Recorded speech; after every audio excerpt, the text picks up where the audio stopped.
Hello, everyone. Oh my goodness, it's been a minute since I've done a podcast and a YouTube video. So, hello to my YouTube subscribers. Hello to my podcast subscribers. Welcome to the Solidified Podcast. If this is our first time meeting, my name is Kim Fisher. I'm a manifesting, empowerment, mindset, leadership coach, showing people how to find, refine, and sustain the life of their dreams in order to live a life filled with happiness and achievement.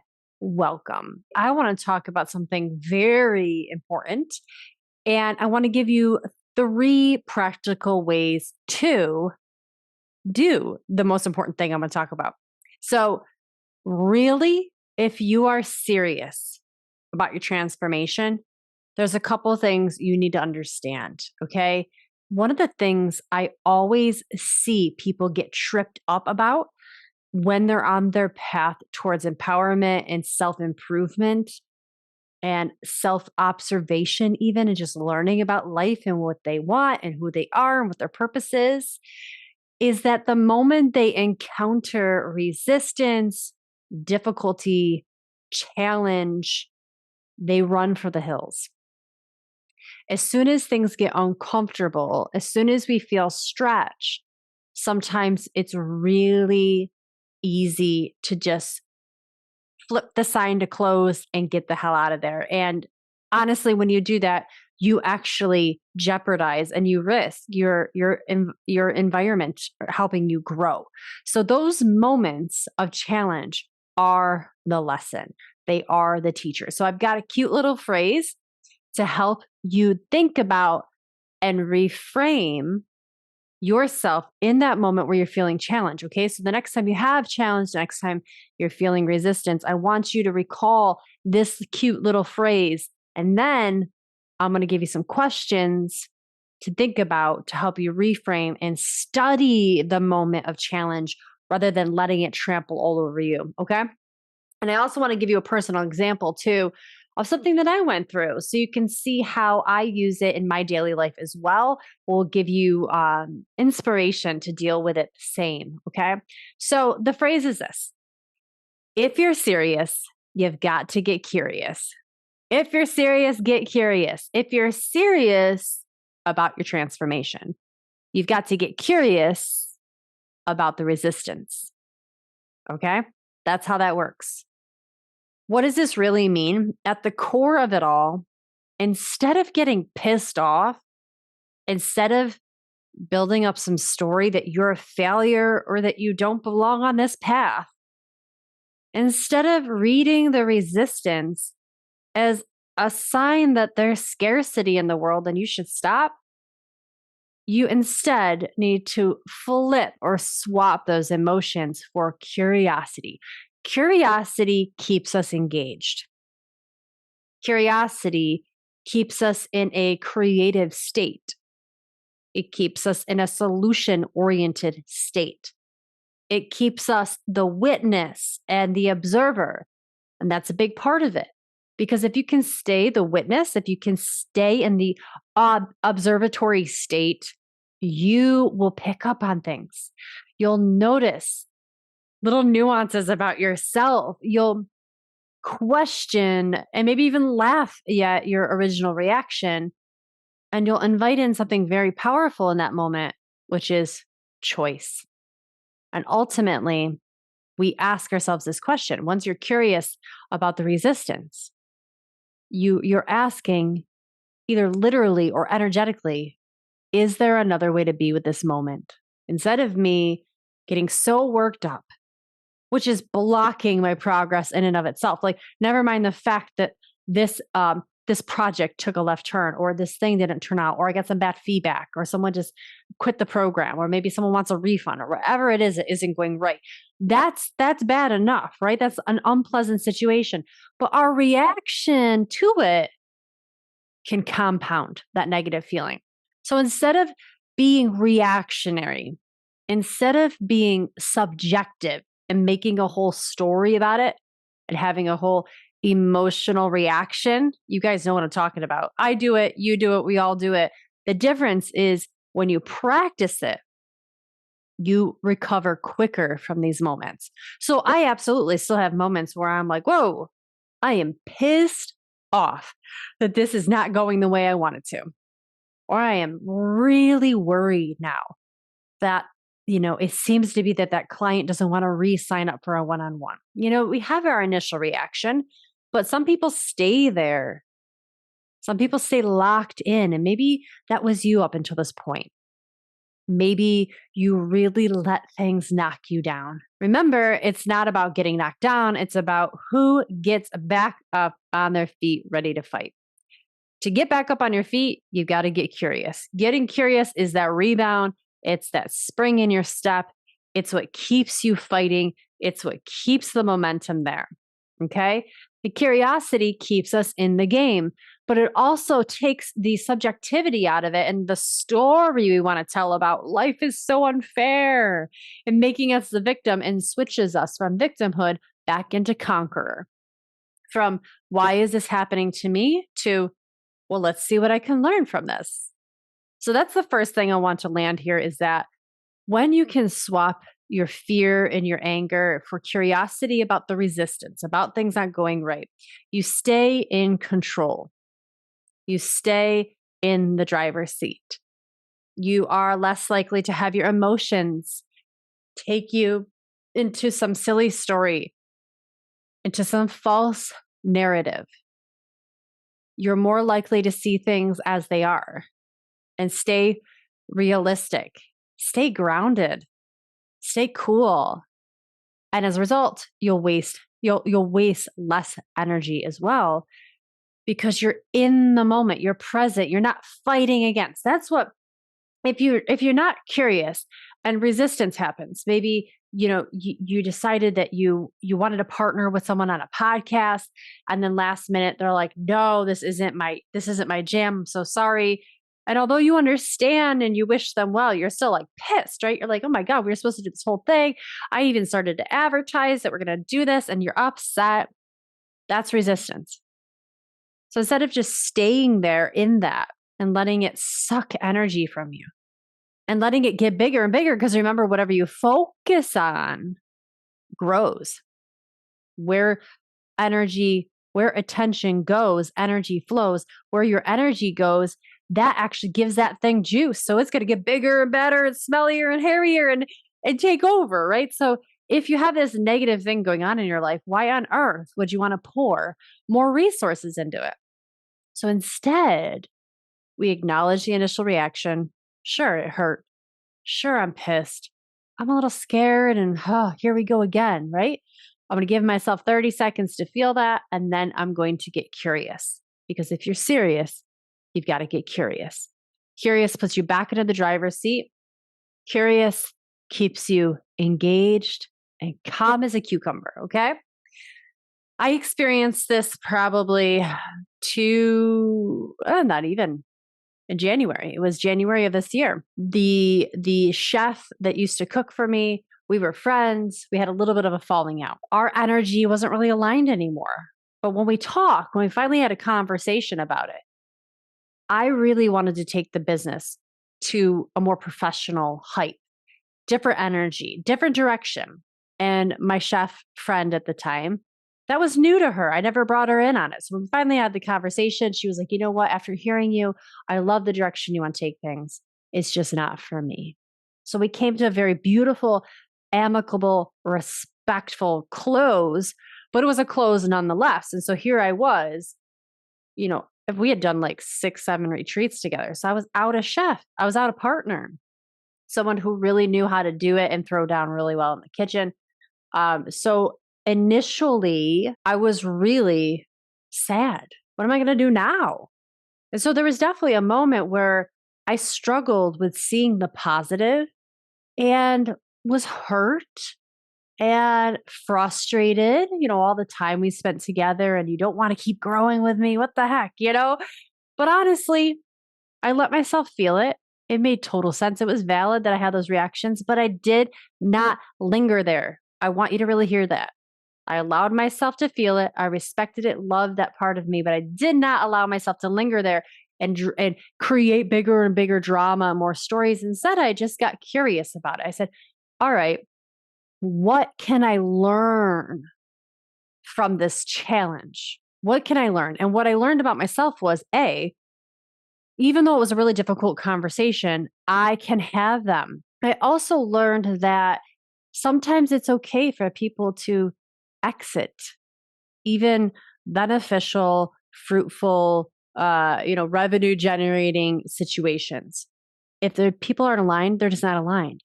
And ultimately, it's better for everyone involved. And I learned a little bit more about what I needed from a retreat chef, what I needed from someone to also help me coordinate.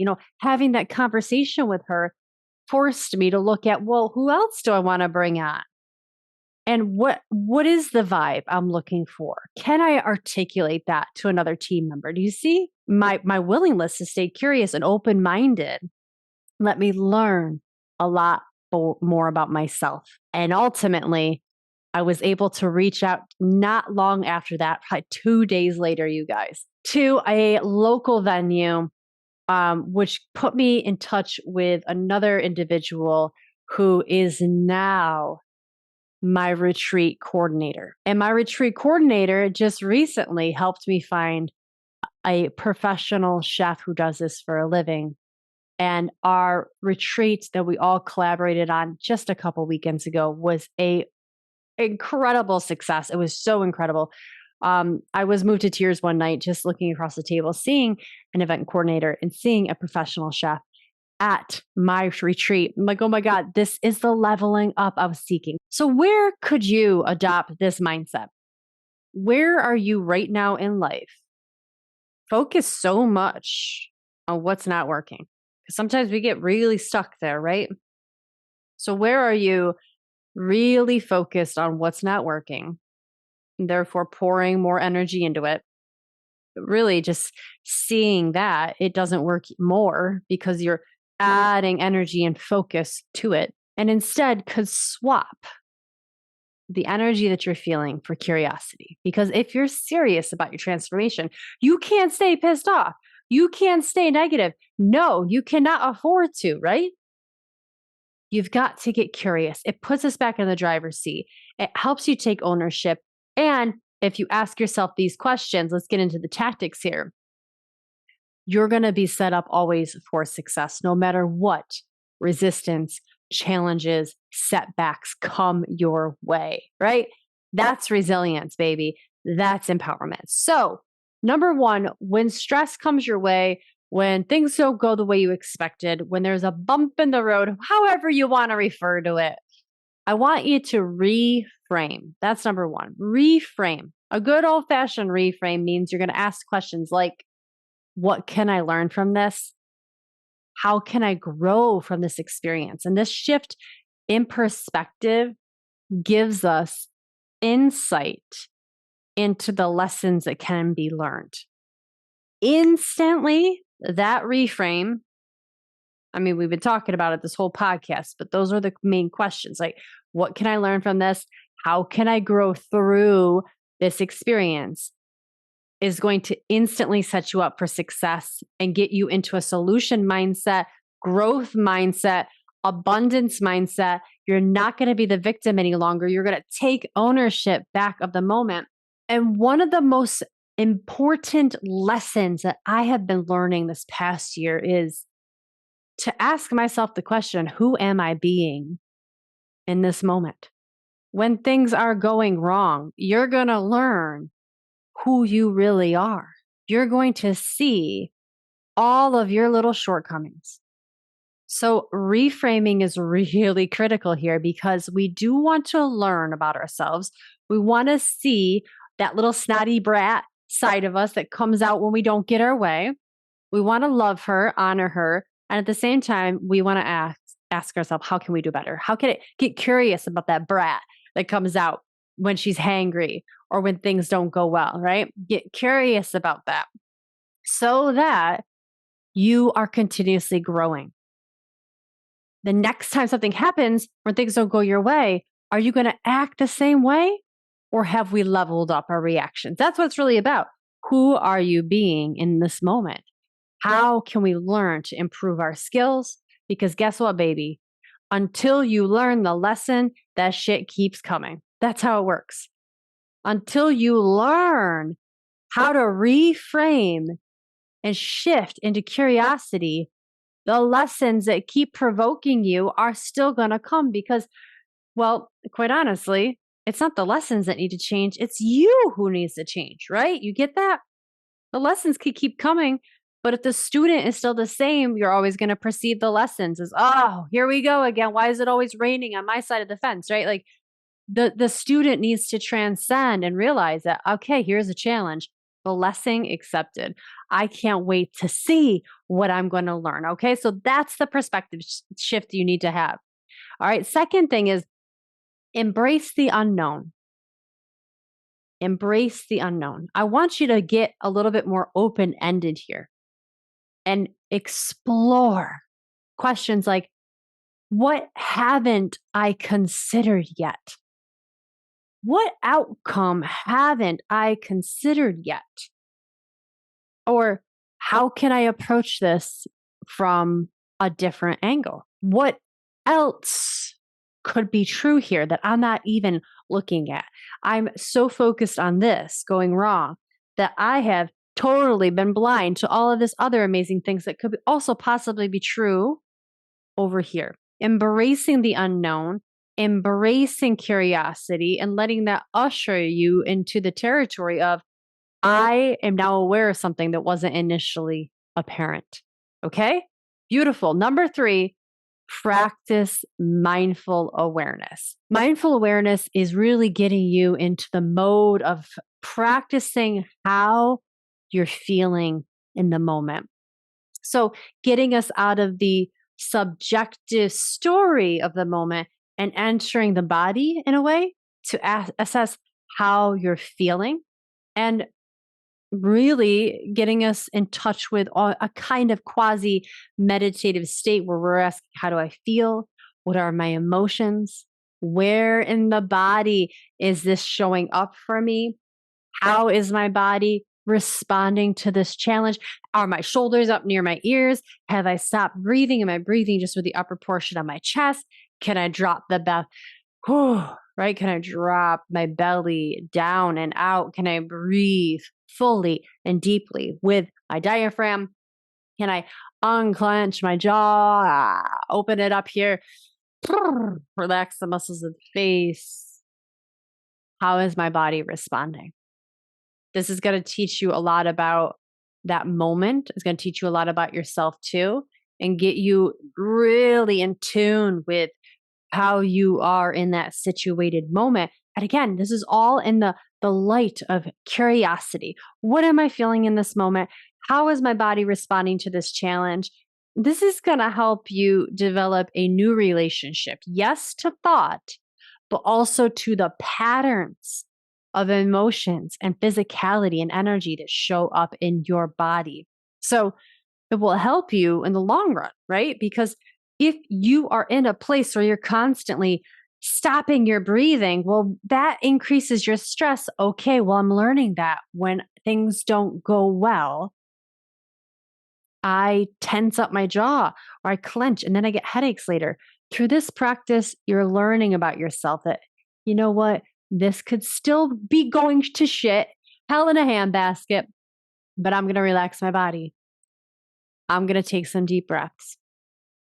You're going to get curious about the feelings in your body and maybe pay attention, follow it a little bit. Ooh, okay, this tension's in my belly.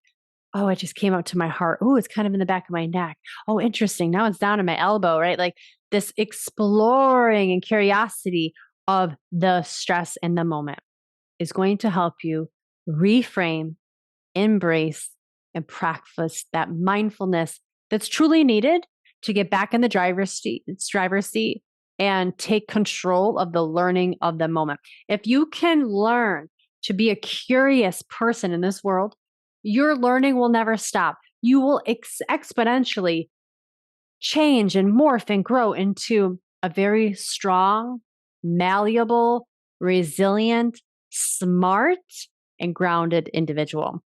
All right, guys, there you go. I deeply hope this served you.